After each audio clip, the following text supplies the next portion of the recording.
perkara kasus. Hari ini saya akan membahas kasus yang masih baru, masih bergulir, jadi belum final, belum ada keputusan akhir dari pengadilan. Jadi saya akan membahas yang terkini yang saya rangkum dari berita dan artikel. Nanti akan saya terus update untuk kelanjutan kasus ini. Kasus hari ini tentang Lindsay Clancy, seorang ibu 3 anak di Massachusetts. Pada 27 Januari 2023, dia mengakhiri nyawa ketiga anaknya yang masih kecil, masih terhitung balita. Setelah melakukan aksinya, Lindsay berusaha mengakhiri hidupnya sendiri dengan melukai lehernya, lalu lompat dari lantai 2 rumahnya. Saat ini kasus sudah masuk tahap pengadilan, tetapi kondisi Lindsay tidak memungkinkan untuk menghadiri langsung karena dia masih dirawat di rumah sakit karena usaha bunuh dirinya. Sehingga proses peradilan dilakukan melalui video call. Sang ibu sekarang menghadapi beberapa dakwaan termasuk 2 dakwaan pembunuhan tingkat pertama, 3 dakwaan pencekikan dan mati lemas, dan 3 dakwaan penyerangan dengan senjata mematikan. Tapi dia tidak bisa pergi ke pengadilan untuk sidang pendahuluan pada bulan Februari karena kondisi medisnya yang dilaporkan termasuk patah tulang belakang yang parah dan patah tulang di tulang rusuk dan tulang belakang leher. Email dari ahli bedah trauma Lindsay yang dipresentasikan di pengadilan melaporkan bahwa peluang wanita tersebut untuk pulih dari patah tulang secara signifikan lebih kecil, yang akan membuatnya lumpuh. Dia juga harus memakai penyangga di lehernya.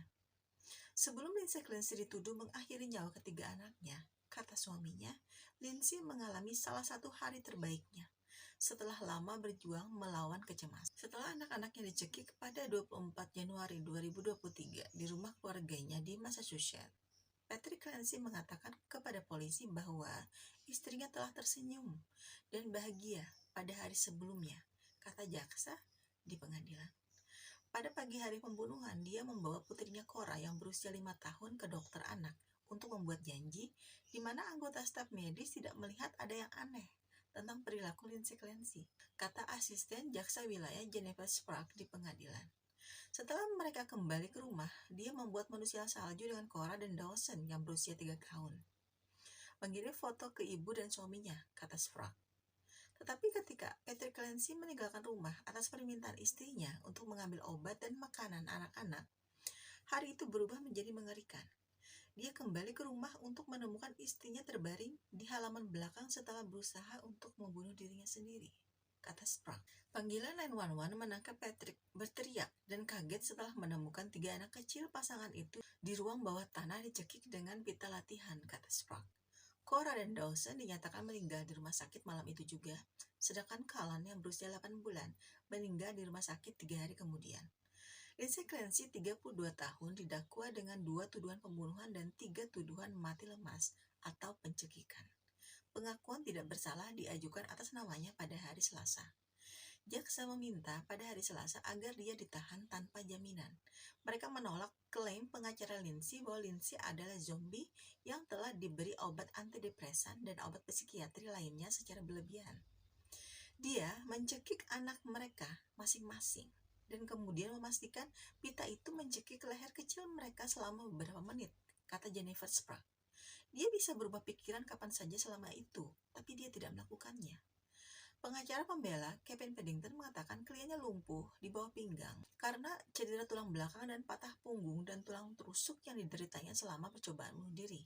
Dia mengatakan Lindsay tetap berada di bawah pengawasan bunuh diri 24 jam selama seminggu penuh.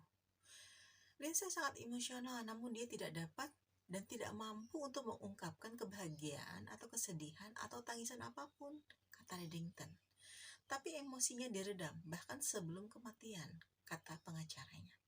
Dilaporkan bahwa Lindsay sedang mengonsumsi 12 obat ketika insiden malang itu terjadi. Di antaranya adalah 9 obat antidepresan. Ini mengubahnya menjadi zombie. Obat-obatan yang diresepkan terlalu tinggi, benar-benar berlebihan, tambah Paddington, pengacara Lindsay. Paddington mengatakan bahwa 1 atau 2 bulan yang lalu, Lindsay Clancy berkata, "Saya hanya berharap bisa merasakan sesuatu." Pada hari Selasa, dari tempat tidurnya, selama peradilan online, Lindsay Clancy berbicara kepada hakim hanya sekali. Dia menjawab, "Ya, Yang Mulia." ketika ditanya apakah dia dapat mendengarnya. Dia menunjukkan sedikit emosi selain ketika dia memejamkan mata dan tampak menghapus air mata setelah Jennifer Sprague menjelaskan bagaimana anak-anak itu meninggal. Hakim memerintahkan Lindsay ditahan tanpa jaminan di rumah sakit untuk perawatan kesehatan mental.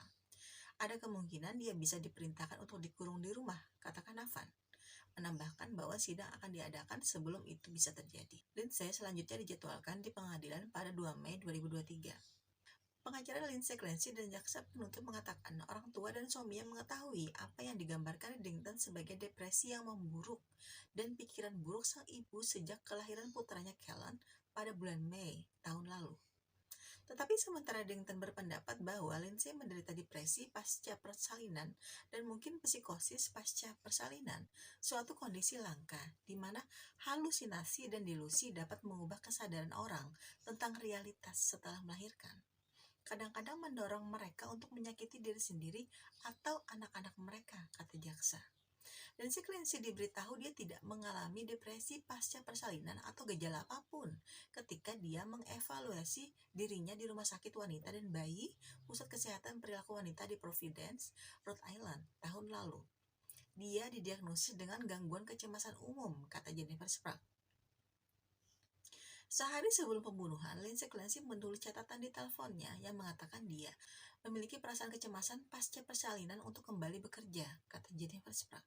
Perwakilan Rumah Sakit Umum Massachusetts sebelumnya mengkonfirmasi kepada NBC Boston bahwa Lindsay Clancy pernah menjadi karyawan. Jennifer Sprague mengatakan Lindsay Clancy tidak pernah menggunakan kata psikosis untuk menggambarkan gejalanya sampai dia ditangkap saat berbicara dengan suaminya melalui ponsel milik seorang psikolog forensik yang diatur oleh pengacaranya untuk memeriksanya. Selama pengadilan itu, dia memberitahu suaminya bahwa dia membunuh anak-anak selama momen psikosis ketika dia mendengar suara yang memerintahkannya untuk melakukannya, kata Jennifer Sprague. Menunjuk ke sebuah catatan Oktober di mana Lindsay Clancy diduga telah menulis, "Saya pikir saya agak membenci anak-anak saya yang lain karena mereka tidak suka saya memperlakukan Kellen, anak bungsu saya, seperti bayi pertama saya. Dan saya tahu itu tidak adil bagi mereka. Saya tahu itu. Saya merasa tertekan tadi malam ketika Cora dan Dawson pulang dari sekolah. Saya tahu itu menular kepada mereka, jadi kami mengalami malam yang cukup sulit. Saya ingin merasakan cinta dan hubungan dengan semua anak-anak saya." Lindsay juga menulis dalam catatan bahwa dia berharap memiliki lebih banyak anak, kata Sprague.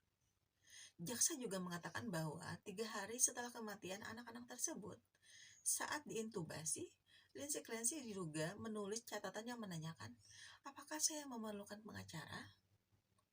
Itu adalah salah satu pertanyaan pertama yang dia tanyakan setelah dia sadar kembali, kata Sprague. Dia tahu bahwa dia telah membunuh anak-anaknya, dan dia memiliki kejelasan, fokus, dan ketajaman mental untuk fokus melindungi hak dan kepentingannya sendiri, kata Jennifer Sprague. Lindsay Clancy memeriksakan dirinya ke Rumah Sakit McLean, fasilitas psikiatri di Belmont, Massachusetts, pada 1 Januari 2023, setelah dia memberitahu suaminya pada bulan Desember 2022 bahwa dia berpikir untuk menyakiti anak-anak. Dia juga menulis di jurnal tentang keinginan bunuh diri, kata Jennifer Sprague. Lindsay Clancy keluar dari fasilitas pada 5 Januari.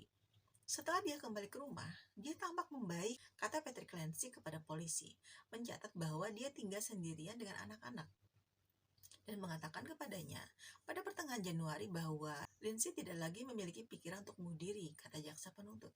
Tapi Reddington, pengacara Lindsay, menuduh bahwa Lindsay Clancy telah dihancurkan secara menyeluruh oleh beberapa obat termasuk Valium, Prozac, Clonopin, dan Zoloft yang dia klaim menutupi gejalanya daripada mengobatinya. Masyarakat kita gagal total dalam merawat wanita dengan depresi pasca persalinan atau psikosis pasca persalinan.